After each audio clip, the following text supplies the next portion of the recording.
Good afternoon. I said good afternoon. I thought you're already not in talking terms with me.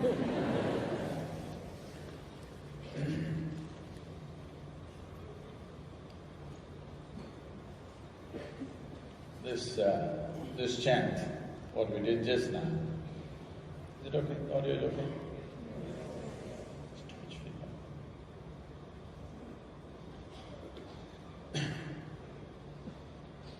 What this chant means is,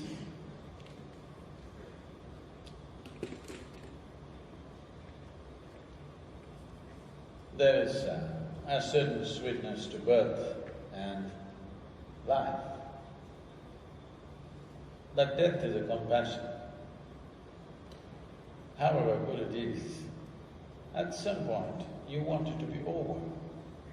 Hello? No? Suppose you lived here for 10,000 years. Not good. So death is a compassion, it gives you an end.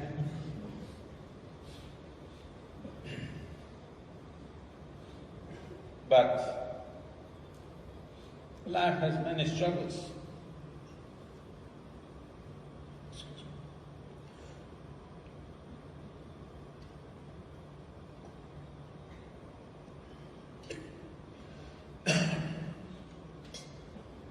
Life has many struggles.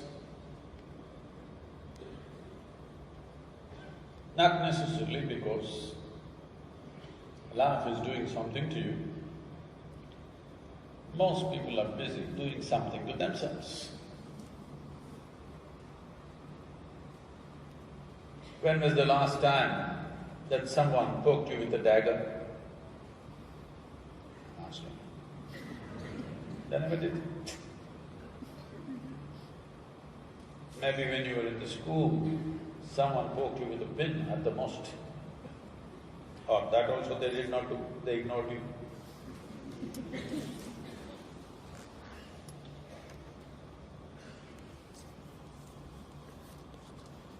Stop it.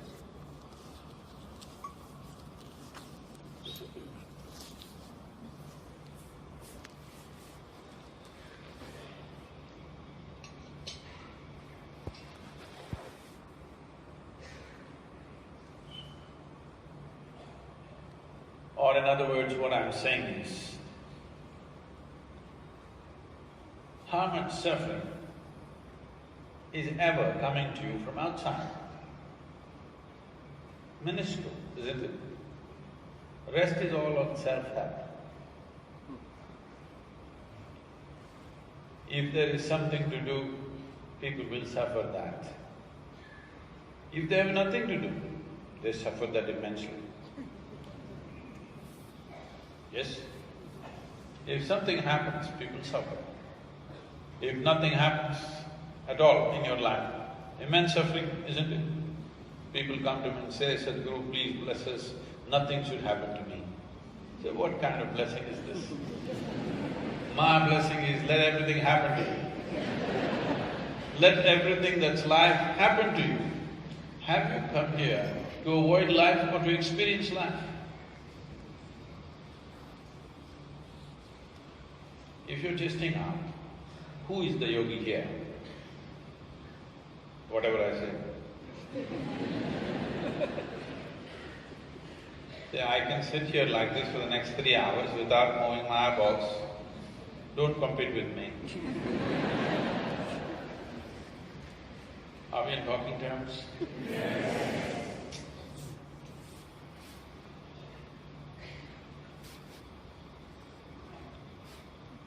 Everything that's life, should it happen to you? Yes. You come here to experience life or avoid life? Experience life. But the problem is, most people are not equipped to experience life. Whatever happens, they suffer. If they're poor, they suffer their poverty. You make them rich, they suffer the taxes. That's why they escape to Dubai.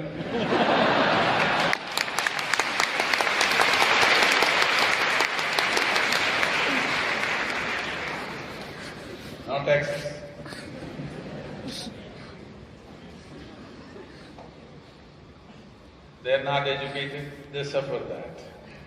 Put them to school, endless suffering. Not married, they suffer that. Get them married. I did not say anything.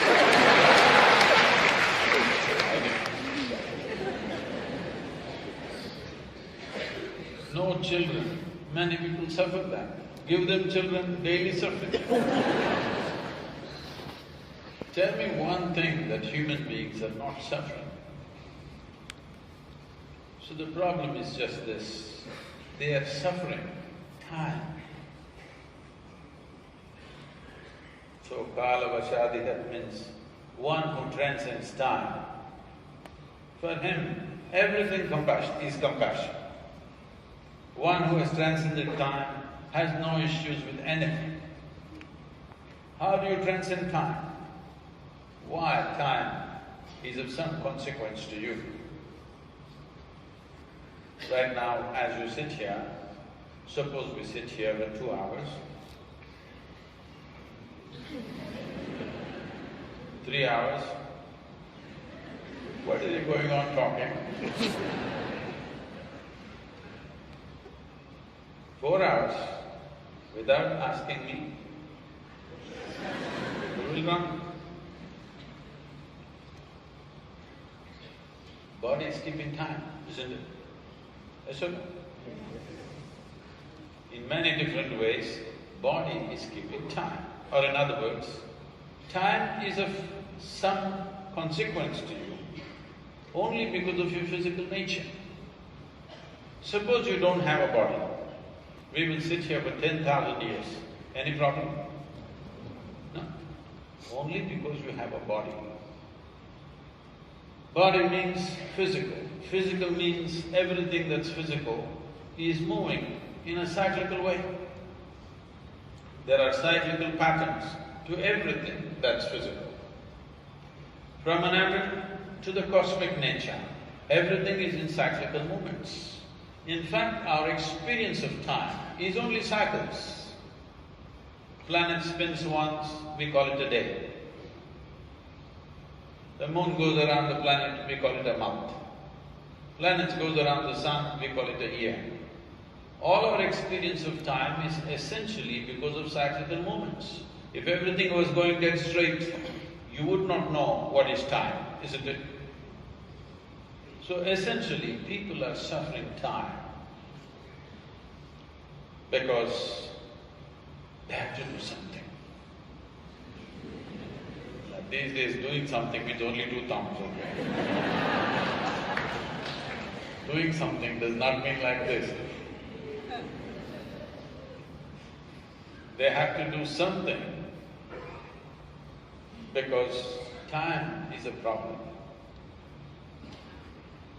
But what you call as my life itself is time, isn't it?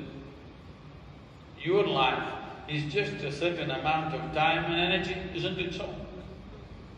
In southern Indian languages, death, if somebody dies, we say, kala my time. This means his time got over.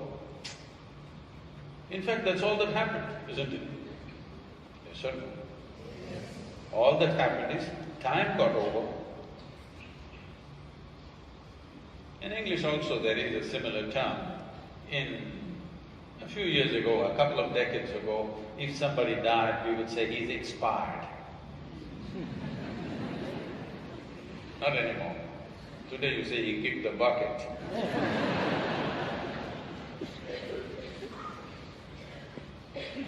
So essentially, what you're calling as life is a certain amount of time and a certain amount of energy. The problem with time is, it's simply rolling. If you're doing something, it's rolling. If you're doing nothing, it's rolling. If you're happy, it's rolling. If you're not happy, it's rolling. For everybody, it is rolling. Same pace. But still, the experience of time is very relative in the sense. Have you noticed on a particular day, you are very happy?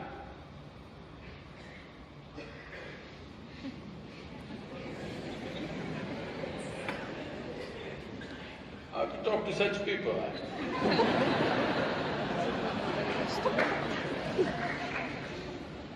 Have you noticed on a certain day you're very happy? Yes. On that day, 24 hours passed away like that, isn't it? Another day you were like this. 24 hours feels like a lifetime. You're a little depressed. 24 hours feels like a lifetime or not. So time is a very relative experience. If you're joyful, it'll go away, your life. Only miserable people have a long life.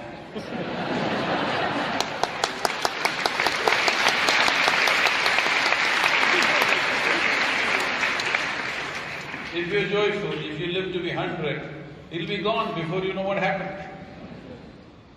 So time is a very relative experience, though for all of us it's rolling at the same time. How we experience it is very different.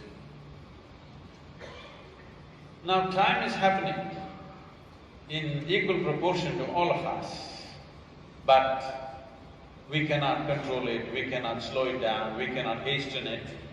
No, it rolls at the same time for all of us. But our energies, we can manage it different ways. If you create the necessary energy within yourself,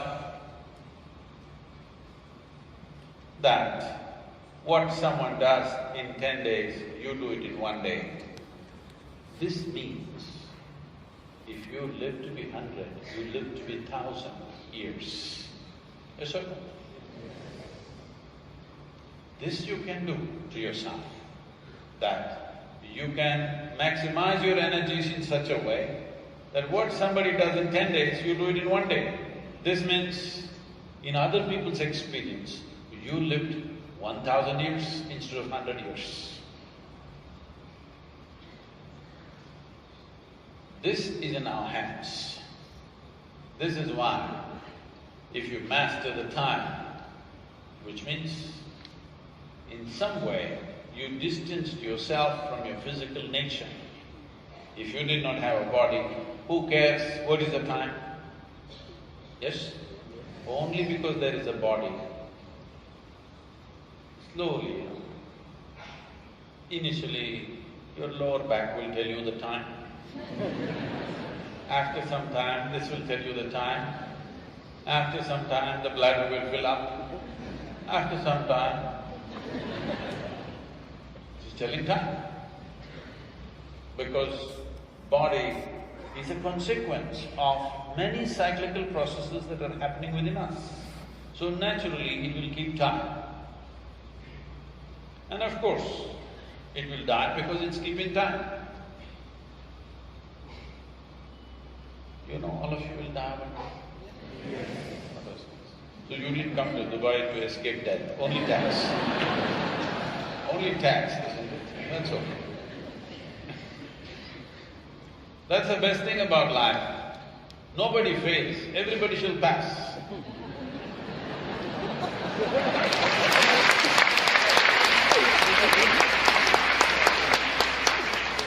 See, I've relieved the tension for you. You will not fail. Anyway, you shall pass. It never happened to anybody. You lived badly, so we're going to detain you. No such thing. Anyway, we shall pass.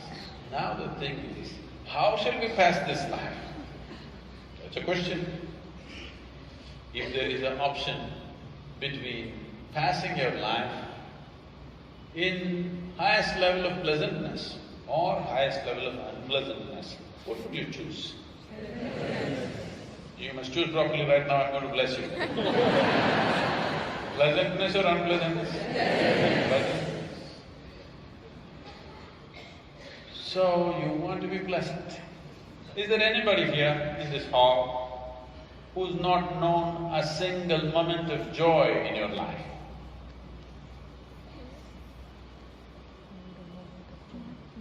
Why is my hand up now? You cannot be here, because if you did not know a single moment of joy, you wouldn't be alive. You're alive because even if it's not a continuous spell of blissfulness, here, there, joy is happening, isn't it? So this means you know how to be joyful. And as you already said, you want to be joyful. You know how to be joyful and you want to be joyful. But my mother-in-law, but my boss, but my husband, but my wife, but my children, but my bank balance, but my neighbor.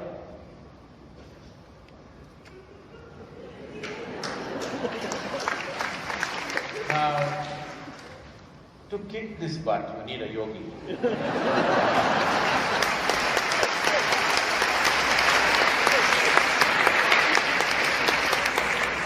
See, if you did not know how to be joyful, then you're a little difficult case.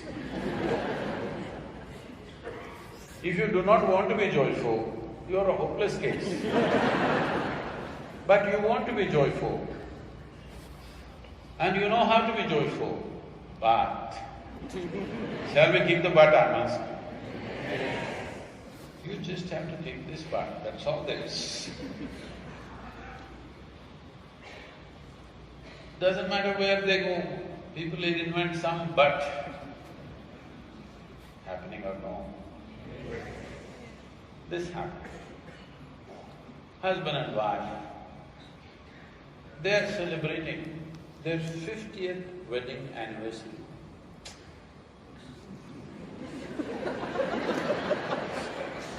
Many of you are looking terrified.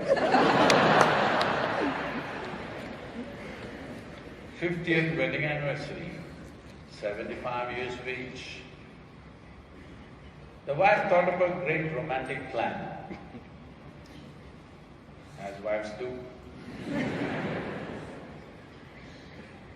She said, we will enact our entire wedding day as it happened that day.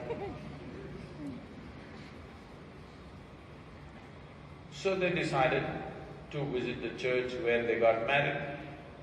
Then they came out of the church, and then on that day they had been to a movie, so they went to a very romantic Italian movie. Then they went to a certain restaurant, they ordered the same food, same wine. Then they got into the car and driving to that particular hotel where they stayed 50 years ago. Husband was driving. She looked at him and said, John, what's the matter with you? You remember how passionately you kissed me on that day? He said, yeah, I did. 50 years later. We have to do everything the same way. Then he leaned over to kiss her, and he did, but the car crashed. 50 years later, it's not the same thing. Car crashed and both of them found themselves at the gates of heaven. Then they went in and they asked the keepers there, because both of them were golfers. Golfers? They asked, is there golf in heaven? They said, of course, the most immaculate courses that you can find.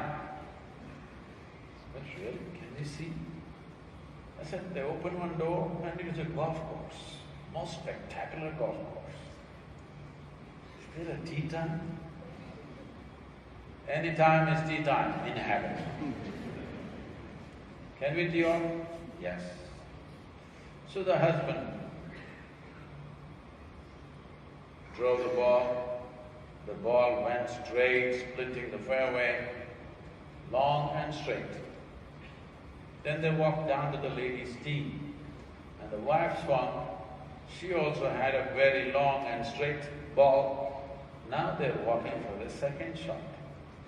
And suddenly, the husband became a little depressed. As it happens many times. She looked at him and said, John, what's the matter? We're in heaven. We're upon the most spectacular golf course we've ever seen. You had a straight ball, I had a straight ball. What are you looking depressed about? He said, if it was not for your stupid health food, we could have been here a long time ago.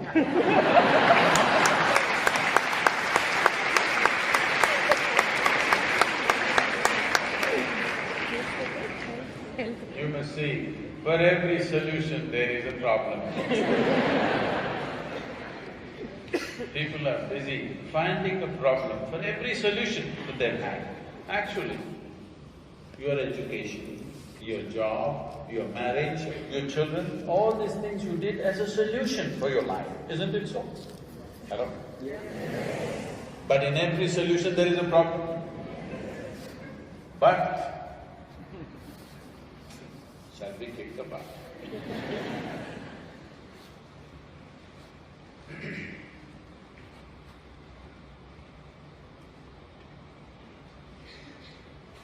What is considered as life is largely accessories of life. We added all these things to our life. Our home, our vehicles, our jobs, our money, our wealth, our relationships, all these things we added to our life to enhance our life, isn't it so? But what is throbbing inside this is the life. So, yes. Everything else is to enhance this, isn't it? But everything else is happening, the entire drama is happening, but this, nothing much happening. Life is not happening. All the accessories are happening. Too much frill, no skirt. That's a problem. So you always feel insufficient because too much frill and no skirt. Too many accessories, no life. Largely, for most human beings, their idea of life is just their thought and emotion. Your thought and emotion is just the psychological framework of who you are. You could make any way you want. You could make it whichever way you want if you're willing, if you take charge of it. Your thought and your emotion, should it happen the way you want it? Only 25 people are saying yes. Your thought and your emotion, should it happen the way you want it? Yes. If it… no? Yes.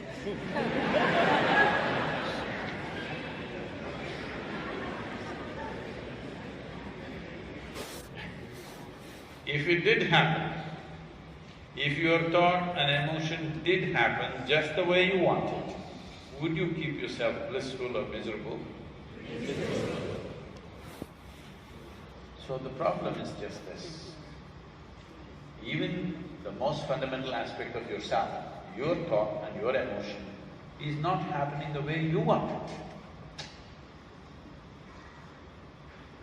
Or in other words, see, nobody in your life will happen 100% the way you want them. Your parents, did they happen your way 100%? No. Your spouse?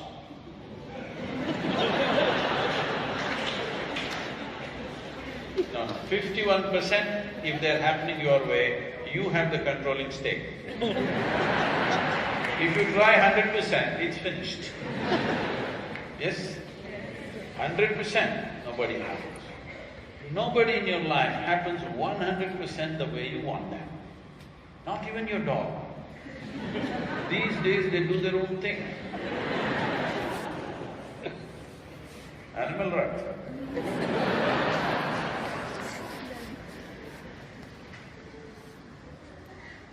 Nobody happens your way. This is not the problem. This one person must happen your way, isn't it? Yes. This person must happen your way.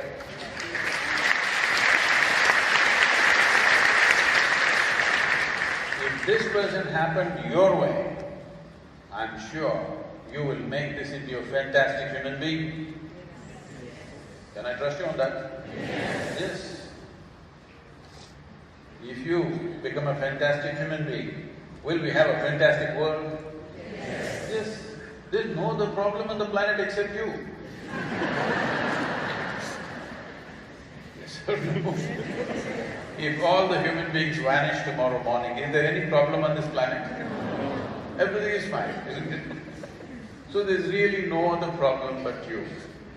If you make this work the way, just the way you want it, it will happen. Now the problem is just this. You have been given a very complex mechanism called human mechanism. I'm asking you, have you read the user's manual?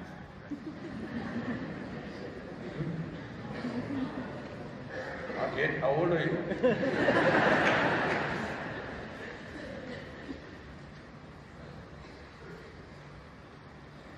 If you don't read the user's manual, how will you use it, a complex mechanism? Accidentally. If you do something accidentally, anxiety is normal, isn't it? Yes? If you're doing something accidentally, isn't being anxious a normal process? It's like this. Let's say you don't know how to drive. Let's say you don't know how to ride a motorcycle. There was somebody's motorcycle sitting on a stand, you went and sat on that and started doing buru buru buru. Somehow it got started and started moving. Anxiety or no? Started moving faster. Fear or no? Started going very fast. Terror or no?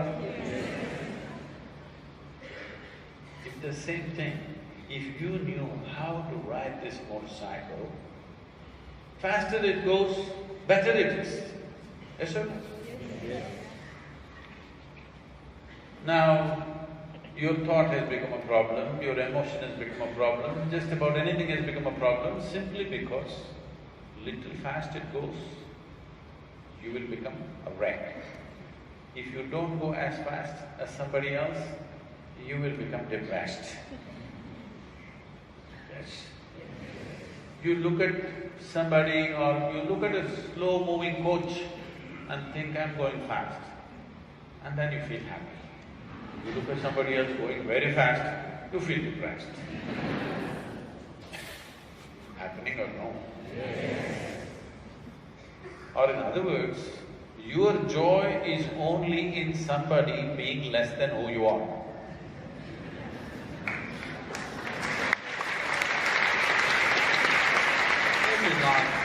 This is not a good way to build your life. It's like, right now I have eaten well, all of you are very hungry, so I feel very happy. This is sickness, this is not joy. Yes or no? If you enjoy what somebody does not have, does it amount to sickness or joy? Sickness. Joy is not because of something outside. When you experience the exuberance of life, when you feel alive, spectacularly alive, you're joyful. When is the last time you sang in the bathroom? Today you did.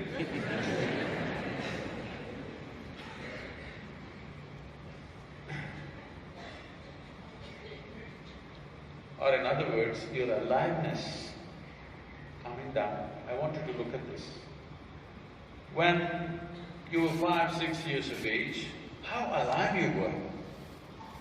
Today, how alive you are. Has it gone up or gone down? See, with age, physical agility will go down, all right? That's inevitable, we can't help it. But your aliveness need not go down. Yes? If your aliveness is going down, it means you're committing suicide in installments. As you do everything in installments today. Yes? You buy a home in installments, you buy a car in installments, you get married in installments.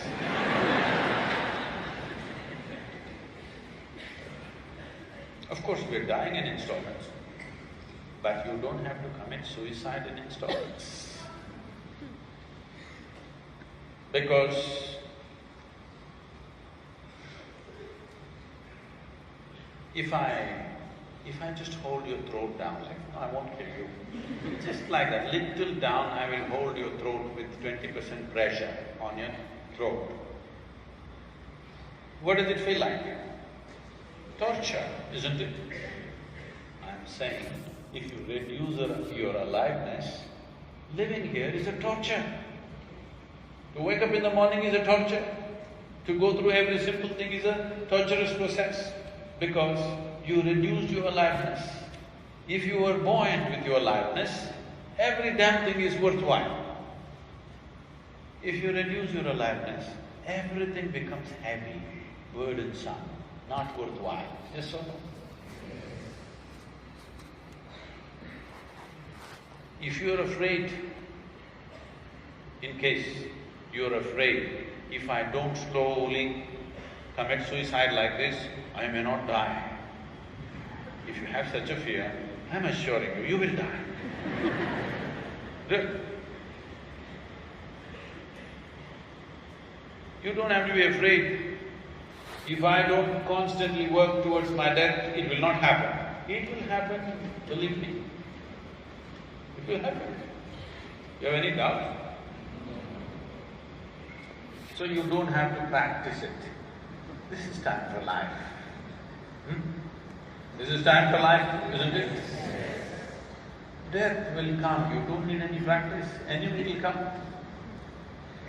And it'll happen perfectly. Have you ever seen anybody dying inefficiently? People are living inefficiently. Has anybody died inefficiently? So what is it that we need to do about this? It's simple. First and foremost thing is, what is the sun? Press sun. Says? Okay. Temperature comes at a cost.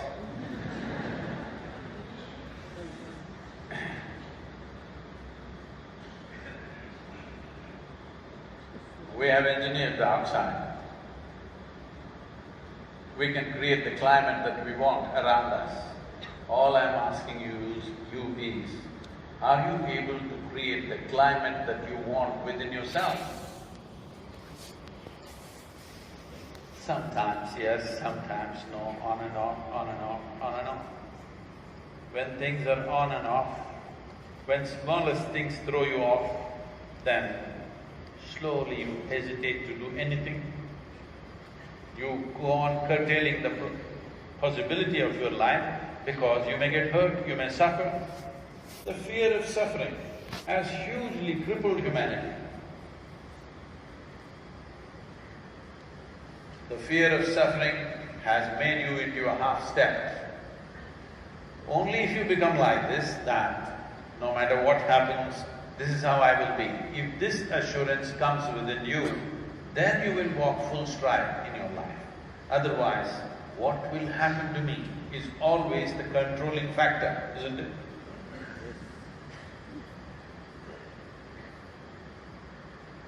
This dimension of life, if one has to approach, at least to be peaceful and joyful should become normal. It should not feel like an attainment if you're peaceful. People are trying in so many freaky ways, even so-called spiritual leaders are going about saying, peace is the ultimate goal of life. Such people will only rest in peace. People are trying to get to this in many ways.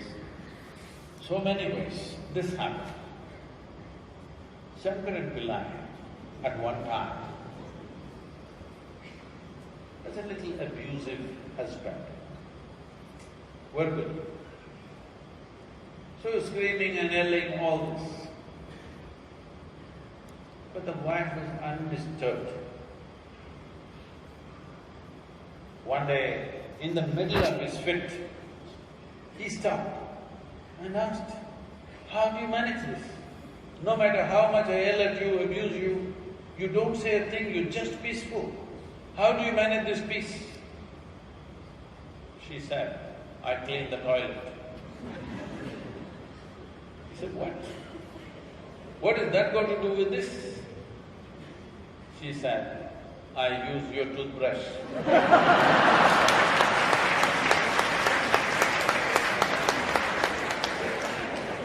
Watch out, huh? You better watch out. Because if you do nasty things will come back to you. You think it will not? It will come back. To be peaceful, to be joyful, people are making it into two big things. They are not big. It is just that you have to read the user's manual. How to keep your body, how to keep your mind, how to use your thought, how to use your emotion. It's really amazing. 30, 40, 50, 60 years of age, people still don't know how to handle their thought process.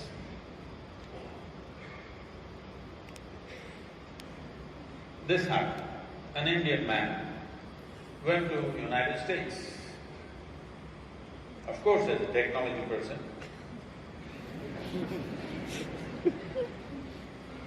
then he started investing here and there. Then he started playing the stock market.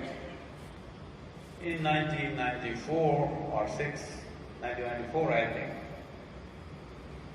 he had a windfall and he made a huge amount of money on the stock market.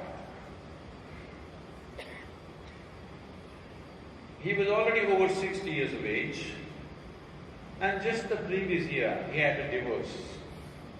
Appropriate timing. Because in California the rules are, you have to give 50% of your money to the wife. Just the previous year he had divorced, and now he made the money. So he wants to spend the money upon himself. So he bought himself a 1932 Ferrari for $36 million. He bought himself a Beverly Hills home for $80 million. Like this he went about splurging because he wants to spend the money upon himself. Then he decided he needs a medical checkup. In Northern California, there are medical institutions which are swankier than 7-star hotels. So he got himself admitted. This is not some dreary one-day test kind of medical affair. This is a fortnight, like a restaurant. You can choose your tests. There's a menu of exotic tests. You can choose what are all the tests you want to go through. So he chose all the most expensive tests. And they appointed a pretty-looking young woman to take care of him. He was enjoying the entire process. On the fourth day evening, he was feeling very relaxed lying down in his bed. But unfortunately, what should happen in the toilet happened upon the bed. He felt very embarrassed. He did not know how to deal with this mess.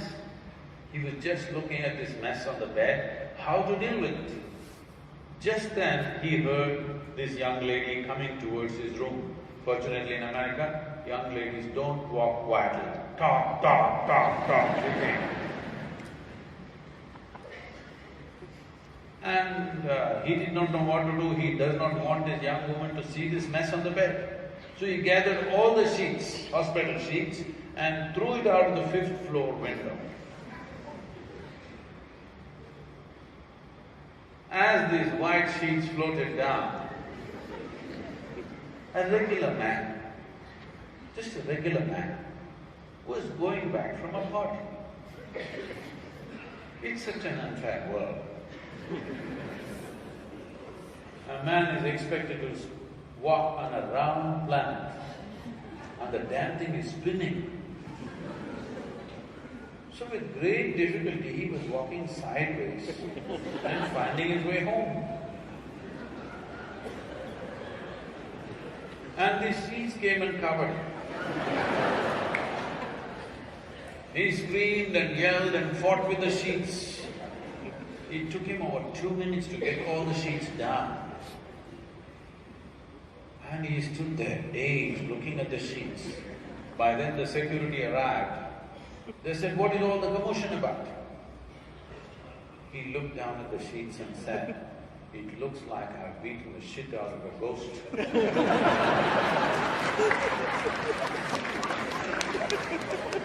Now this you're doing every day. You create stress, and then you go to a stress buster, like Ghostbusters,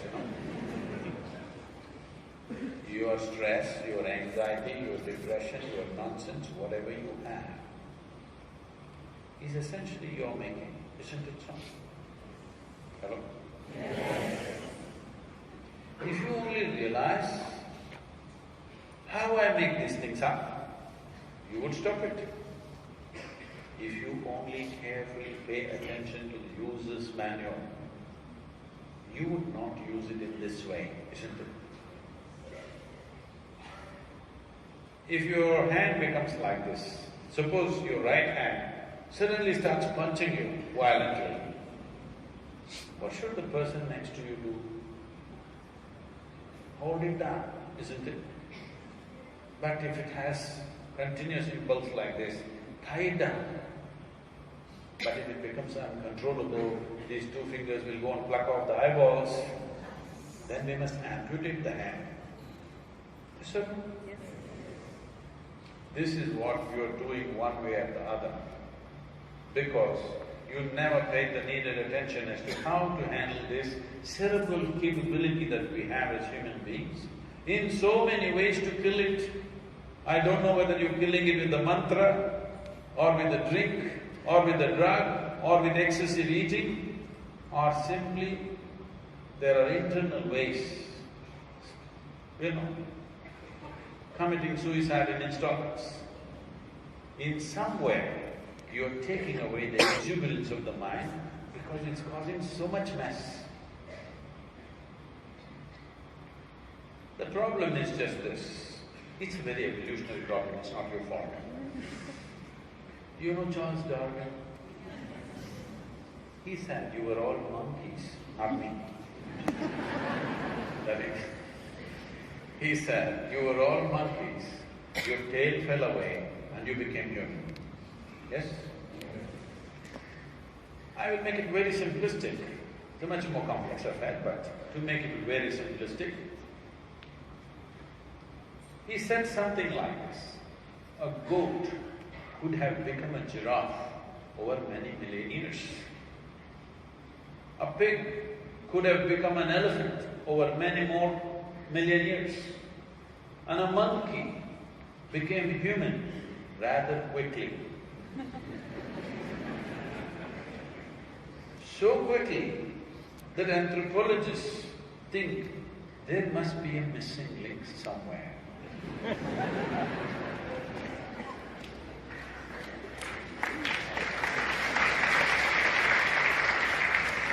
Till now they have not found, you must always be looking up. The DNA difference between you and a chimpanzee is only 1.23%. 1.23% is not much of a difference, isn't it?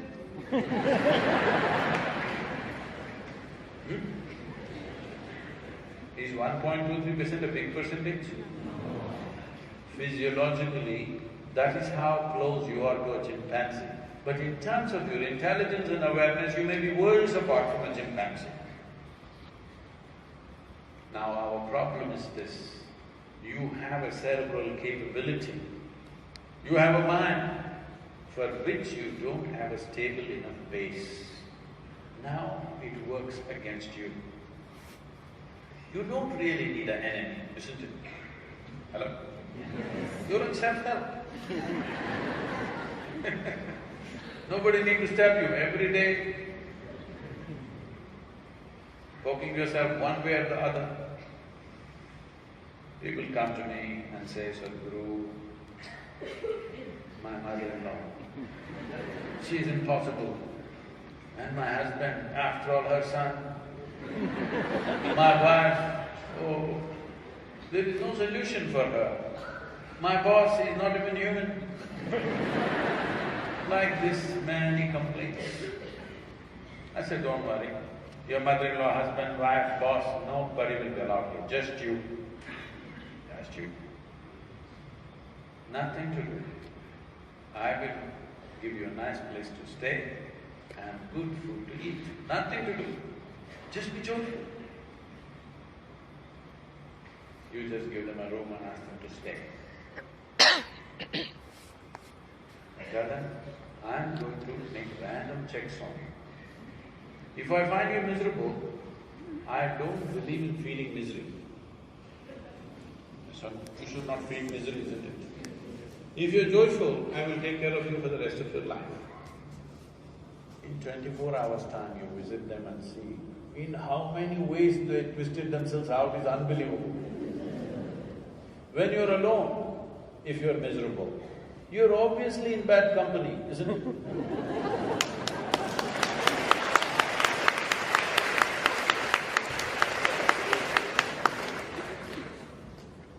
If you don't fix this one person, believe me, if you turn the world upside down, still it'll be the same damn thing. Yes or no? Many people are hoping, this world is bad, we will all go to heaven. But I'm asking you, do you have any proof?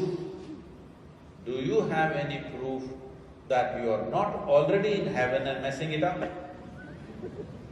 Do you have any proof? No. Maybe you're in heaven and messing it.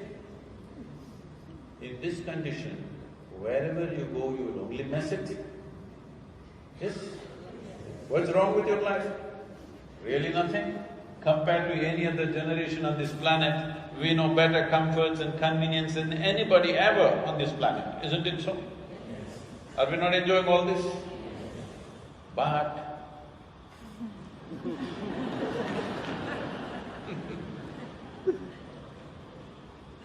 so what can we do?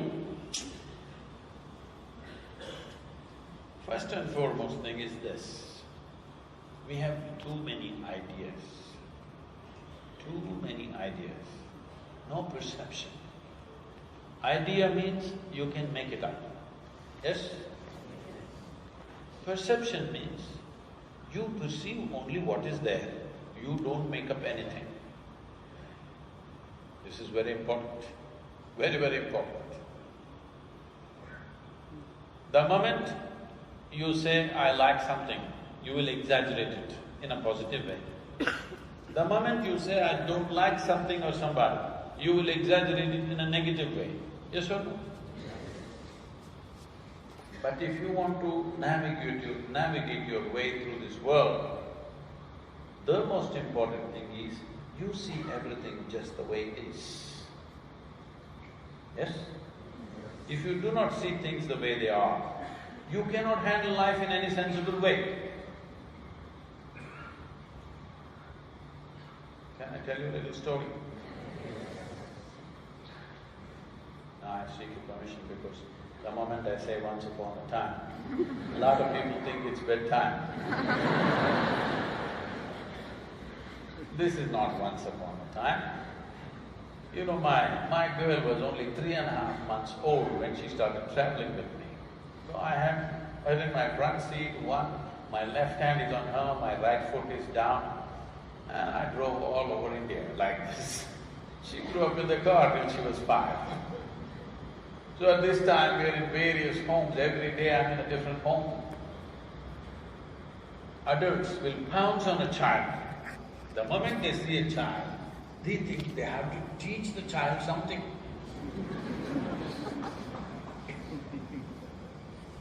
The biggest problem in the world is, everybody is busy teaching somebody something that has not worked in their life.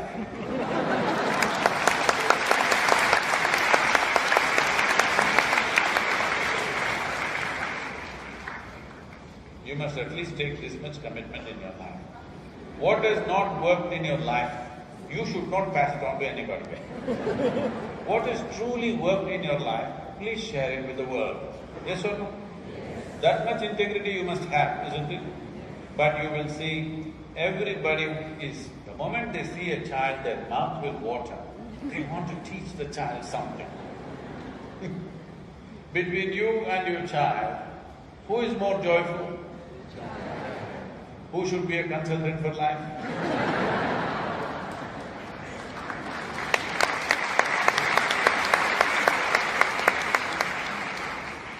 So I made a rule wherever I went, nobody will teach this girl anything. No 1, 2, 3, no ABC, no Mary had a little lamb. Because I don't care whether Mary had a lamb or not.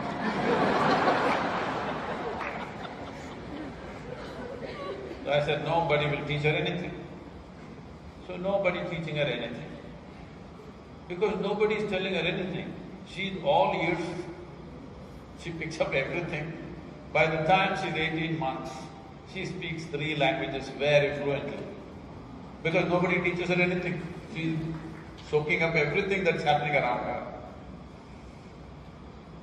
So, things went on like this. When she's 12, 13 years of age, she came back from school and she's a little disturbed about something that happened in the school. Then she came to me and said, "You're teaching everybody so many things. You're not telling me anything." I said, "Well, I am not known to teach anything unsolicited. Now that you've come, let's see." I said, "See, this is all you have to know. In your life, this is all you need to know. Never look up to anybody." She looked at me like this, "What about you?" kind of thing. I said, "Not even me, because if you look up to me, you will miss the possibility of who I am. If you see me for what I am, the value is very different. If you look up to me, you will make up something in your head which is of no consequence."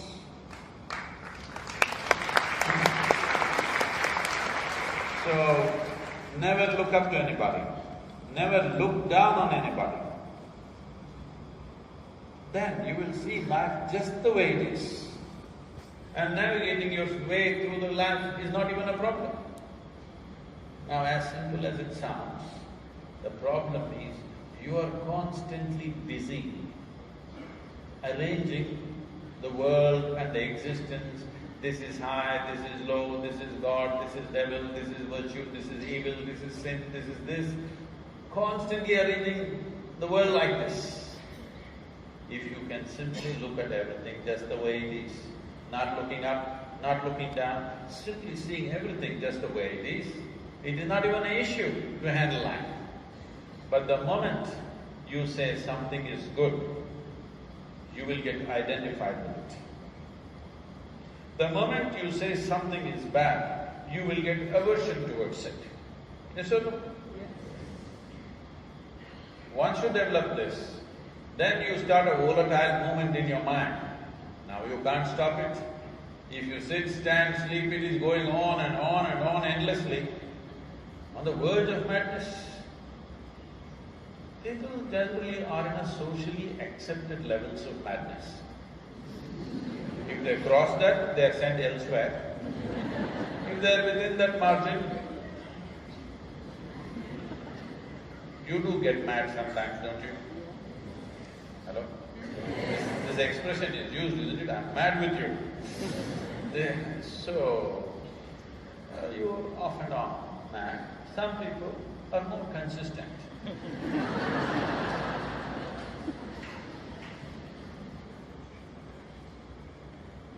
This is not lack of intelligence, this is lack of balance. There is no stable platform. Intelligence is there, no platform. If you had the brain of an earthworm, you would be quite peaceful. Yes or no? The problem is the brain. Shall we remove it? Yes. People are trying to remove it in so many different ways. By soaking it in alcohol, or eating till here. In so many ways, they're trying to slow down, they skill this in some way because they're unable to handle their own intelligence, isn't it? If you had half the brain that you have right now, for sure you would be more peaceful, isn't it? Yes or no? So what is a possibility, what is a tremendous possibility has become a problem. Every possibility is like this. In our lives, if a possibility arrives, if you don't make it into a reality, it will become a problem.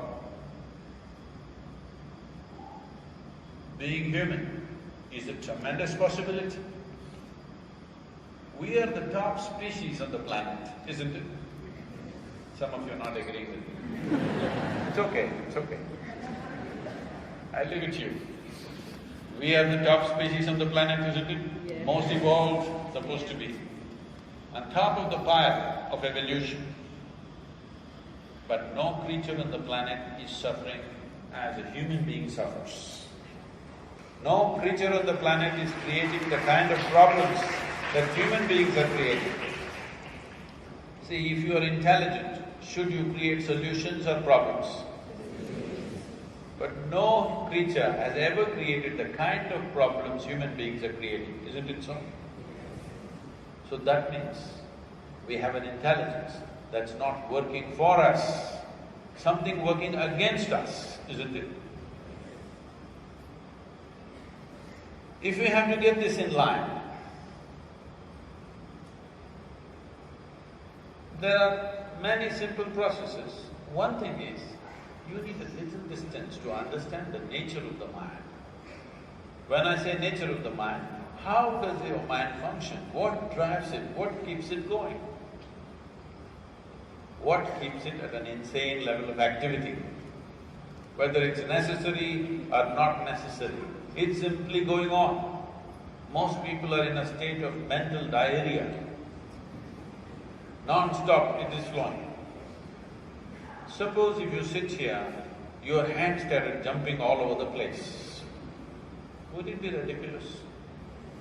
Just ask people. If your mind is hopping all over the place, is it not ridiculous? Your only comfort is, nobody is able to see. But you are able to see, is that not bad enough? Is this life about other people's opinion, or is this life about your experience of life? Which way is it?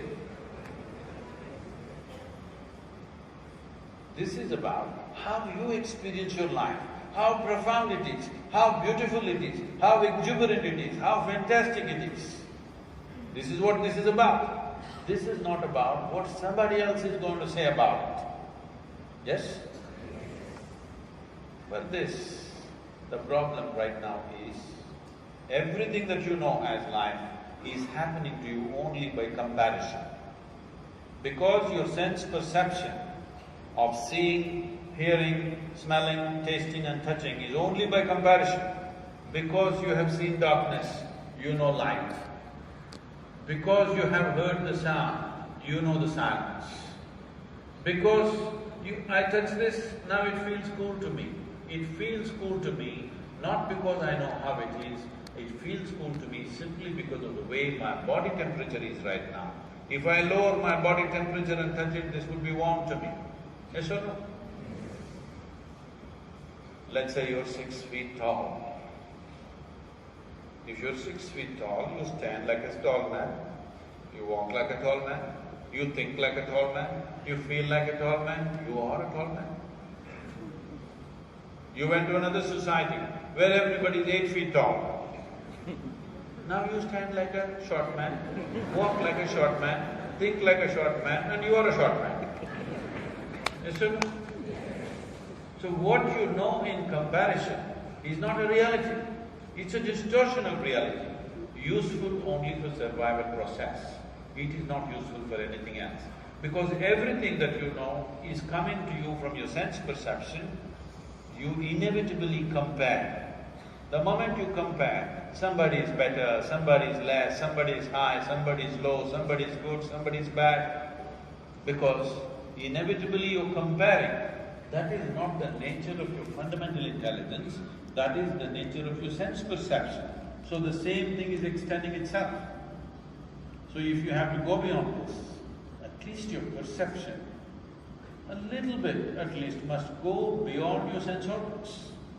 You must be able to sense something beyond seeing, hearing, smelling, tasting and touching. Only then your mind becomes in such a way that it can simply perceive things for what they are without comparison. Because in comparison, always there will be distortions. What you think is great in one place. If you go to another place, it's no good, isn't it? With this, you can't figure the nature of life. You can exist in a society, you can survive, you can earn a living, you can compete, but you will not know the nature of life. Survival is the simplest process of life. We are raising survival to heaven right now in the name of economics. Survival is the simplest process of life. Every creature, a worm, insect, bird, animal, all of them are surviving, isn't it? Without fuss. Yes or no? They are surviving without fuss. You're surviving in great fuss. Yes or no? Too much fuss. Human beings are making too much fuss about survival. Just to eat, sleep, reproduce and die one day. How much fuss they're making? Too much fuss.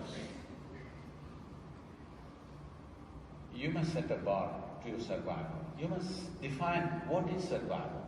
Otherwise, your idea of survival keeps on growing, that you will never get to do anything else with your life. You must… your definition, not my definition. You define, this is survival. Beyond that is all about making the experience of life more profound by the day. All of you should come to some definition, isn't it? You should not look at somebody, oh, he's surviving better, she is doing better than me. That's not the point. You define your idea of survival. Stick to it. Rest of the energy and time that you have should go towards making your life into a profound possibility. Because that's all you have when you die. How profound is your experience, isn't it? Yes? You know all of you are going to die? No, this is not my wish. I bless you with a long life, but you will anyway die. Yes or no, is it okay? No, because I'm asking this question, because a whole lot of people think other people die. No, you and me will die. Yes or no? Yes. Because it's a limited amount of time. That is why the need to wake up sooner. If you are living here for 1,000,000 years, I won't bother you. It's brief. Before you know what's happening, it'll be gone, isn't it? So many people. You know, before you and me came here, countless number of people walked upon this planet. You think they were all idiots? Hello? They were also smart people. They also thought they were very great. Where are they? All topsoil. Yes? This will also become topsoil. Unless your friends choose to bury you really, fearing that you may rise from the dead. Sometimes it happens. This happened. There was a couple, husband and wife in Texas. It was their dream to go to the Holy Land. They wanted to go to Jerusalem. But life went on, business, children, this, that. They could not make it. When they're over 70 years of age, they got the opportunity, so they went to Jerusalem. Jerusalem is a place where every cobblestone is reeking with history. So they walked the street where Jesus is supposed to have walked. They went to the place where he was supposed to have walked upon water. They were completely overwhelmed. But unfortunately, the wife had a heart attack and she died. Now he was making arrangements to take the body back to Texas. Then the local people came. They said, see, this doesn't make sense. It costs $18,000 to transport your wife's body to Texas. And there are local charges for the funeral and this and that. because you have lost your wife and you're in distress, we will do everything for you, $21,000 right here. And believe me, this is a holy land, this is the best place to die. The man thought about it and he said, no, I'm taking my wife back to Texas. Then they said, all right, you are from Texas, we love Texan people. For you, we will give you a super discount, $12,000. This is it, come on, let's do it. He thought about it and said, no, I'm taking my wife back to Texas. I said, see, it doesn't make sense, $18,000 just for transportation and then more expenses. $12,000 we are saying, all right, you are in a state of mental distress because you lost your wife. In this state, you can't make good decisions. So out of our compassion, we're giving you super discount, $6,000. This is it, last price. The man thought about it and said, no, I'm taking my wife back to Texas. They said, why? It doesn't make sense. He said, in Texas, dead stay dead.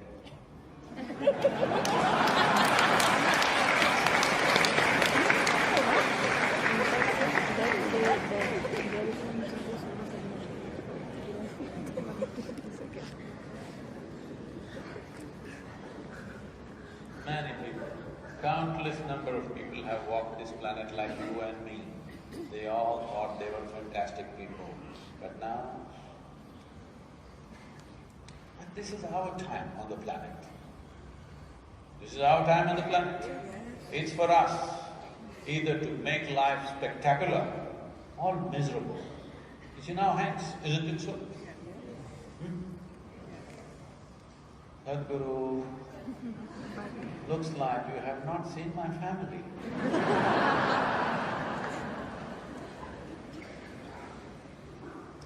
I thought you made a family to enhance your life, isn't it? Yes or no? You did not make a family to drown yourself in it. You made a family to enhance your life. And that's how you should use your family, to enhance your life, not to drown yourself in it. Yes or no? You found a job to enhance your life. You started a business to enhance your life, not to die into it. Isn't it so? Someone comes to me a few months ago, he's running one of the very big multinational companies in India. He said, Sadhguru, I can't take it anymore, the kind of pressure they're putting on me, it's just impossible, I can't take it. Then I raised my hands and said, may you be fired. He said, Sadhguru, what are you doing? I said, well, you're suffering so much. If you're fired, you can at least walk on the beach. And I'm sure somebody is willing to take this damn job and do something of it. I'm sure there's so many people waiting who can do it a little more joyfully than you. What is the problem? The problem is there is no problem. The problem is just that human beings are trying to live without understanding the fundamentals of who they are, what is the nature of their existence.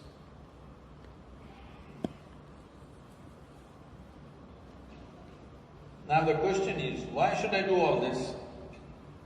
Isn't a dog living without understanding anything? Isn't a cow living without understanding anything? Isn't a bird living without understanding anything? Yes.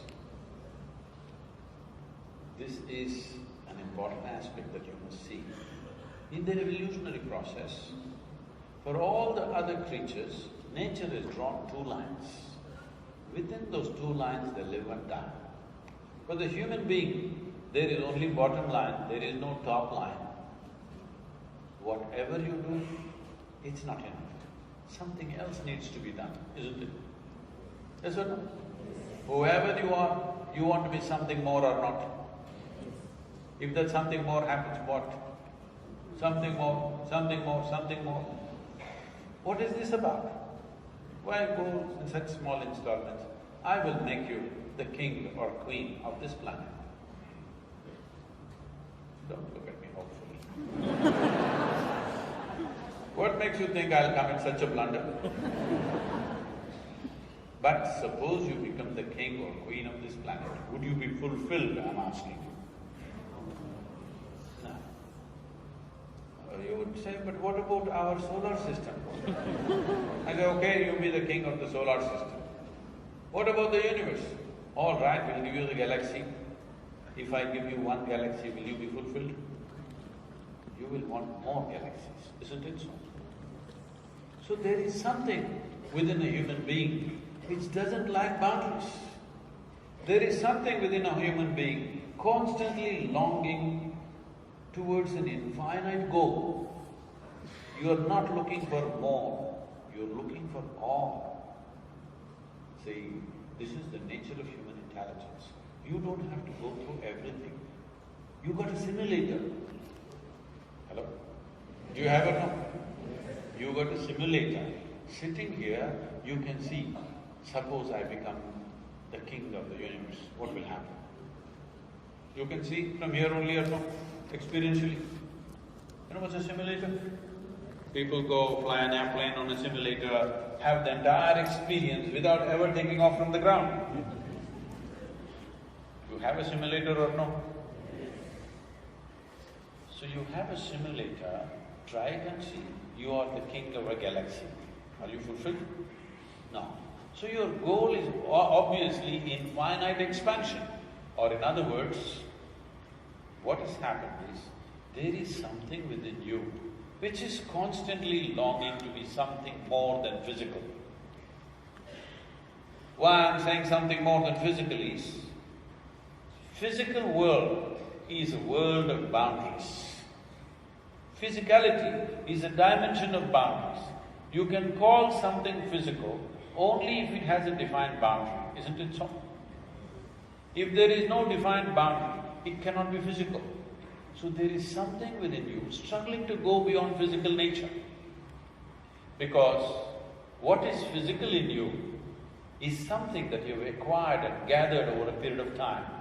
This body that you carry, your physical body, were you all born like this? Huh? Huh? Slowly, eating, became like this, isn't it? What was soil became food, what was food became flesh and bone. If you don't get the point now, one day you'll get it from the maggots, that the body will become once again soil. Yes or no? Now, physical is something that you gather. What you gather, you can claim it's yours. I'll leave it at that, I won't dispute it right now. But you cannot say it's me, isn't it? As I'm speaking, suddenly I pick up this vessel and say, this is my vessel. You will think, oh, Sadhguru has some problem. But let's listen some more. Everybody says he's wise. After some time I say, this is me. Then you'll say, let's go. This is going too far. But this you're doing every day. Food appears on your plate, you say, this is my food. You eat it, then you say, this is me. Yes, sir. If I claim this is me, you would think I'm mad. What should we think about you? Same thing, isn't it? Maybe you're smart, but this happened. A lady was driving a car and then she had a flat tire. And the car just stopped in front of a mental institution. She heard some strange noises, she was very nervous, and she's never really changed a tire in her life. So with great difficulty, she read the manual and got the jack out, lifted the car, took out this tire, very heavy, pulled it out, put it, and she took the four nuts and put it in a hubcap. And she with great difficulty was wrestling with the other wheel somehow. She got it there, and in this woof, she stepped back. And she stepped on the hubcap, and these four nuts just flew in four different directions. She searched and searched, she couldn't get… She didn't know what to do, she was just frustrated. She's got the wheel somehow, but now she doesn't have the nuts to put. A young man was standing on the third floor of this asylum, looking down, and he said, "Hey lady, look here. You do one thing, you take one nut out of each of the three wheels and put it on this one. With three nuts, you can drive. You can go to the gas station or someplace and fix it, but you'll have no problem, you go." She did just that. And she put the jack down and the car got back. And she looked at the young man. She said, "You're so smart. Why are you here?" He said, "I may be nuts, but I'm not stupid."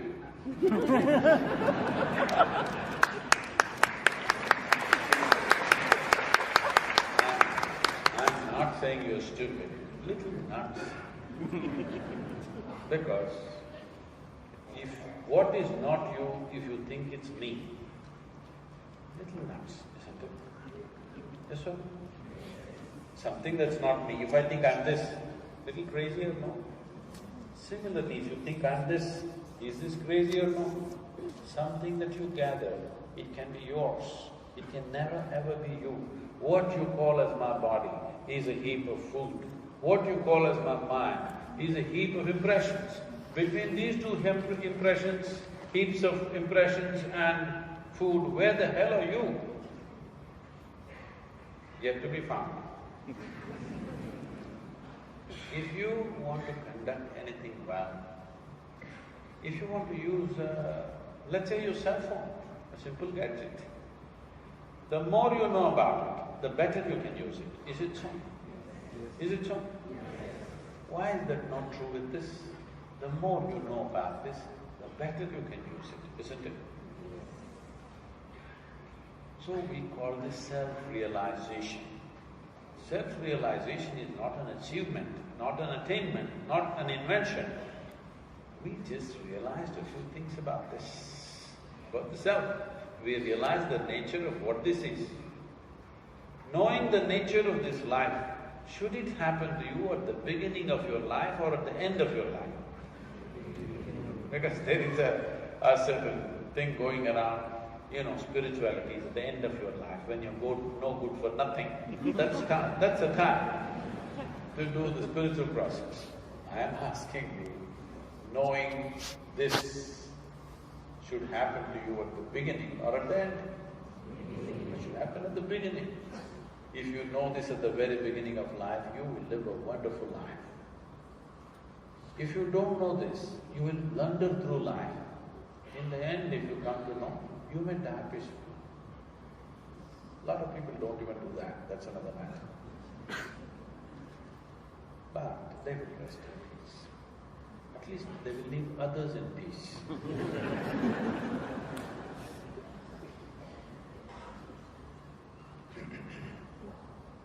We thought we will meditate a bit. Is it okay with you? Yes. Yes. Can I trust you with eyes closed? That's all I'm asking.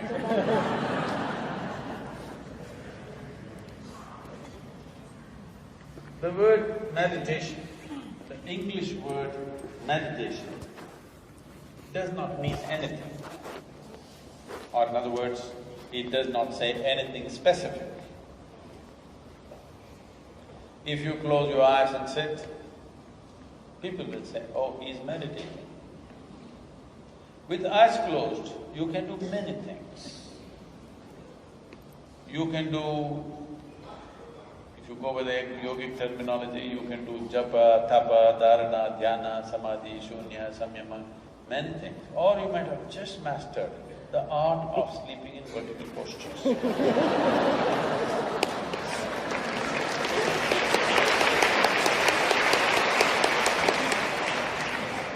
Especially those of you who are veterans of many spiritual discourses, you learn to sleep with your eyes open.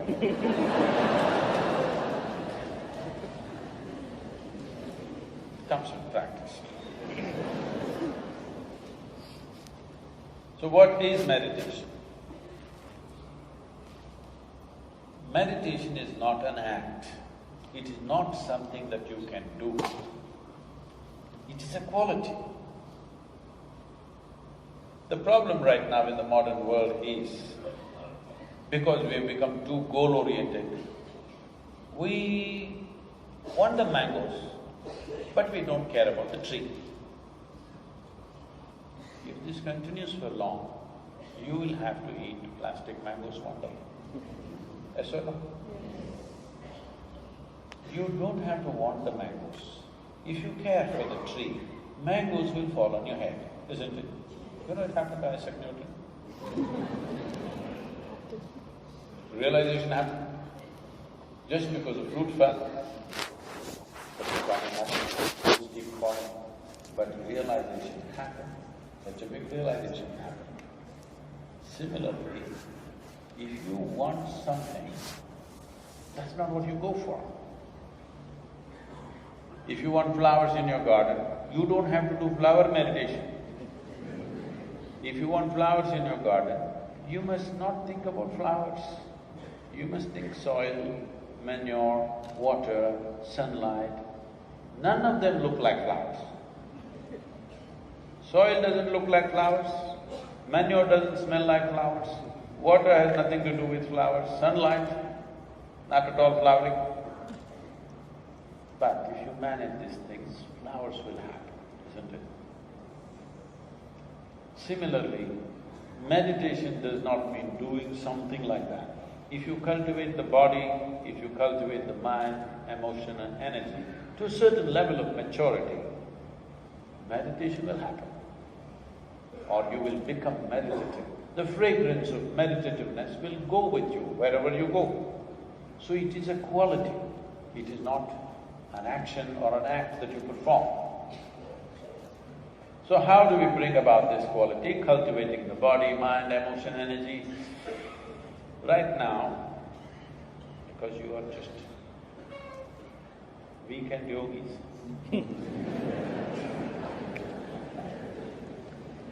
when you're a weekend yogi, there is no time for all those things. We will do something very simple.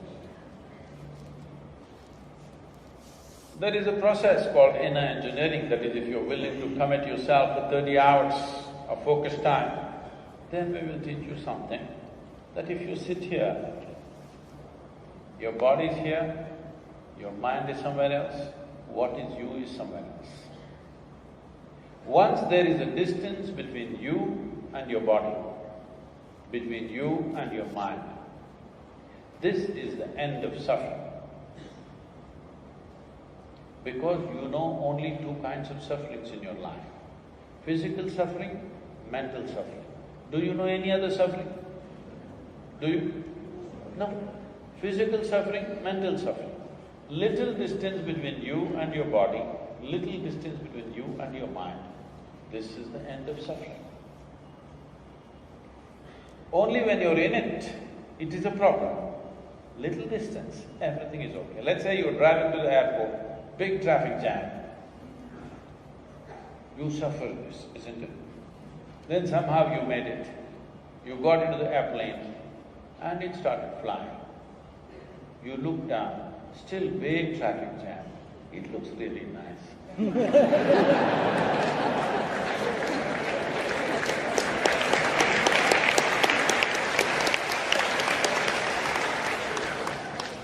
Simply because of the distance. When you were in it, it was not looking nice. Once you're above it, it looks pretty nice. Same with your body, same with your mind. Once you have a little distance, whatever mess you are, still it looks nice. When you're in it, mess hurts. So creating a little distance on a daily basis, if this becomes a part of your life, there is a little bit of space between you and your body, between you and your mind. Once this happens, this is the end of suffering. Once there is no fear of suffering, that is when you walk your life full stride. That is when you would like to explore every nook and corner of your existence, because there is nothing to fear. if you have no fear of suffering, even if you go to the worst place, you can still enjoy it, isn't it? Yes or no? Because as long as you cannot suffer, everything seems to be fine. So suffering is not a natural thing. Pain, physical pain may come because of injury or disease or something, but suffering is all manufactured in your mind. Once there's a little distance, this is the end of it. Well, we can't do all that in these 2 hours, but if you go by the instructions, we can smell the meditation a little bit. Are we okay? Just check all people next to you, they're all awake.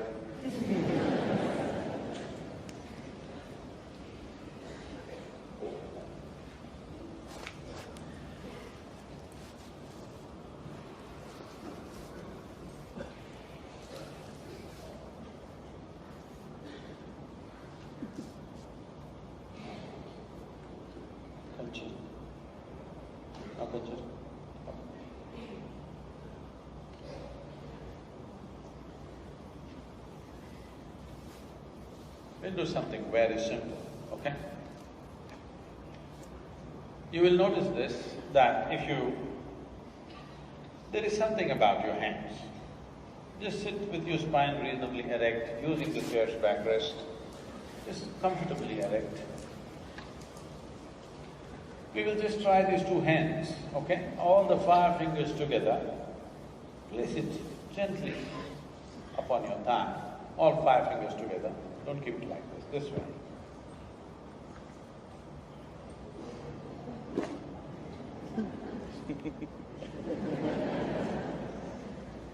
All the 5 fingers together, okay? Not like this, like this. Place it gently upon your thigh. What we will do is, with our eyes closed, we will breathe slightly deeper than normal, let's say 10–15% more than what we normally do. And notice where the maximum expansion and contraction is. As you're doing this, I will ask you to switch. When I say switch, you turn your hands over without breaking the rhythm of your breathing. Again, when I say switch, get back here. In these 2 positions, something about your breath will change. I want you to notice that. Please hold it this way. Eyes closed.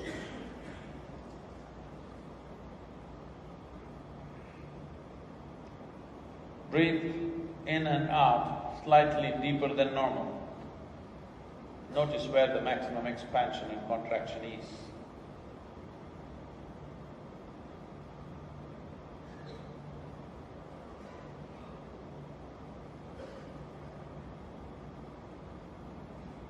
Switch.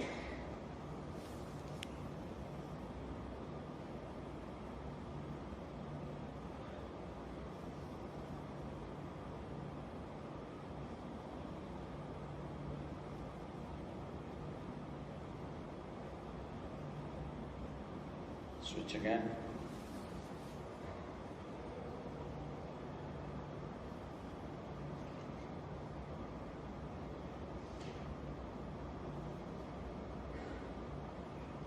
Please open your eyes. There's some difference between these 2. Can someone say what, this way?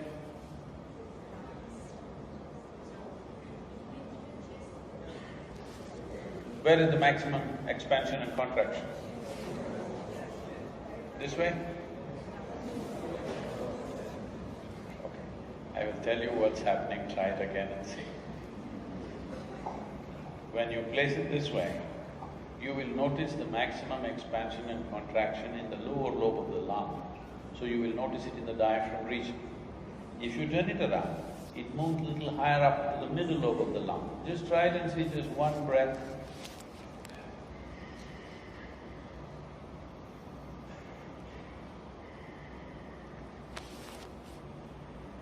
That's all. So just turning your hands around, the very way you breathe is altering itself. You know, right now physically, your breath is the basis of your aliveness. Yes or no? If I take away your breath, you're gone. This is all aliveness. Inhalation, exhalation, inhalation, exhalation. Inhalation, exhalation, next inhalation did not happen. Poof. That's all. How fragile this life is, isn't it? Just watch this. It doesn't come up, gone. At the same time, how sturdy it is, how many things a man can do. It is so delicately balanced. Oof means it may go away. That's how delicate it is. Now, just turning your head around, the very way you breathe, the very way the fundamental life process happens is altering itself. It's not just the breath, the very way life energies function in the system is altering itself. How many times in a day, unconsciously, do you do, especially if you're Indian? If anybody asks you anything, in India this means no, no, no, no, no, no, no. You do this, and now set your energies into turmoil, then you want to be peaceful. It doesn't work like this. Doesn't work like that. This is a world, this is an existence where unless you do the right things will not happen to you. Is that all right? This happened one day. Shankaran Pillai fell into the septic tank. In a septic tank, I want you to visualize yourself, right up till here in filth. He desperately tried to come out, he could not come. Then he started screaming, fire, fire, fire. Neighbors heard this, called the fire brigades. Firemen came rushing all over the place, they looked here, there, no fire. Then they found Shankaran Pillai in the septic tank. They pulled him out. And they said, why were you screaming fire? Where is the fire? Shankaran Pillai said, if I said shit, would you come?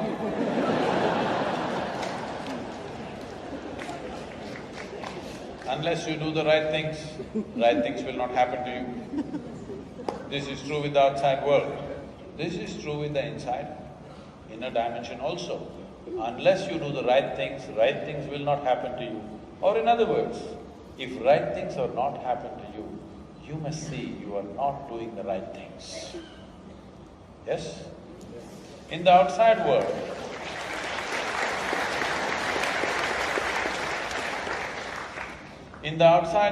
even if you are doing the right thing, maybe somebody next to you is sitting and doing more powerful wrong thing. So it may not happen. But in the inner world, only you, isn't it? Inside, how many of you? Inside? Only one? Only one or more? Tell me it's okay.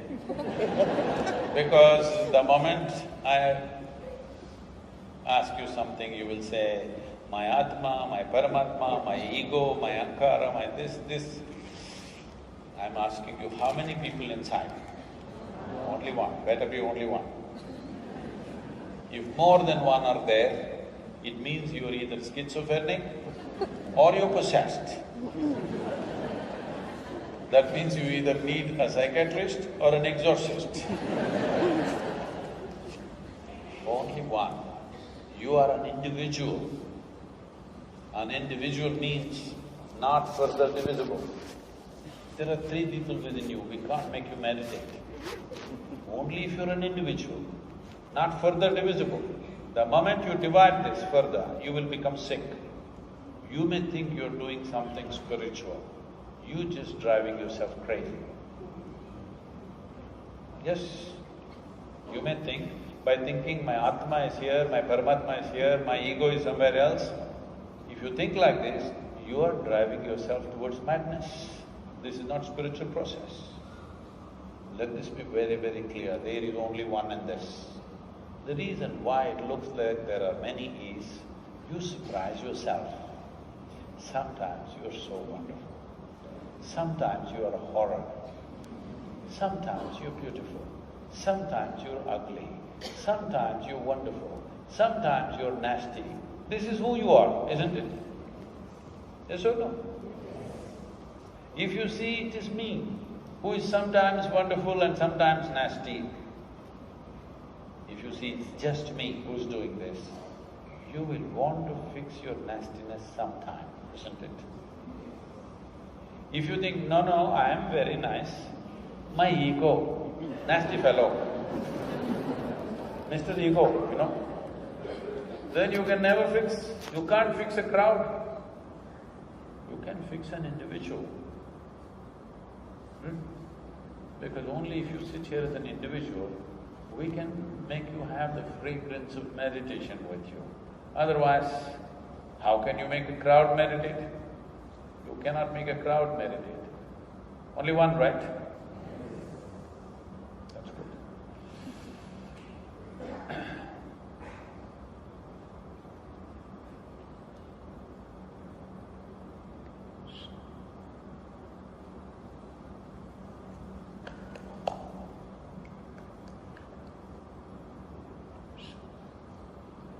You sit with your hands open like this and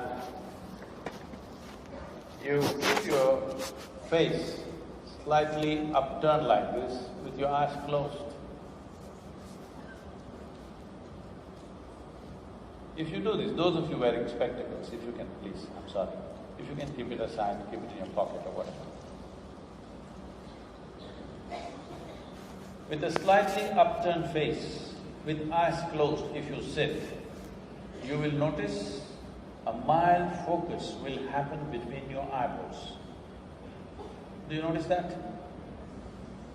A mild focus is there between the eyebrows. Just maintain this mild focus between the eyebrows. Hold that attention, no need to concentrate, don't make too much effort, just a mild focus.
take your own time, slowly, very, very slowly, open your eyes.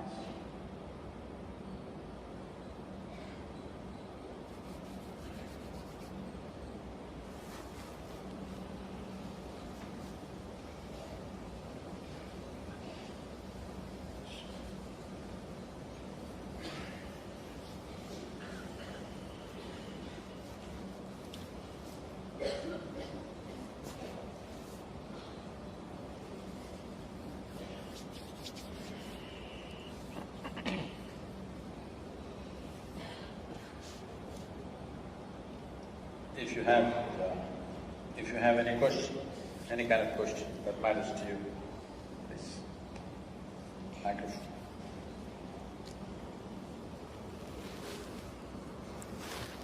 Microphone.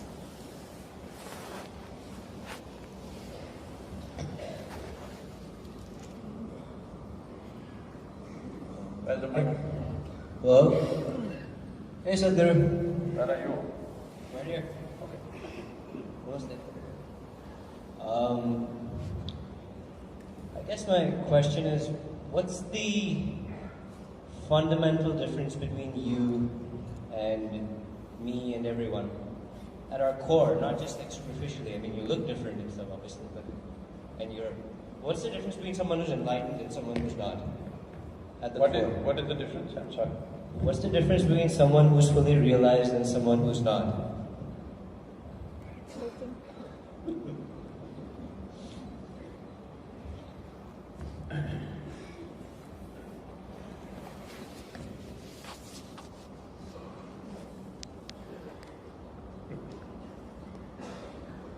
If you see some difference, there is.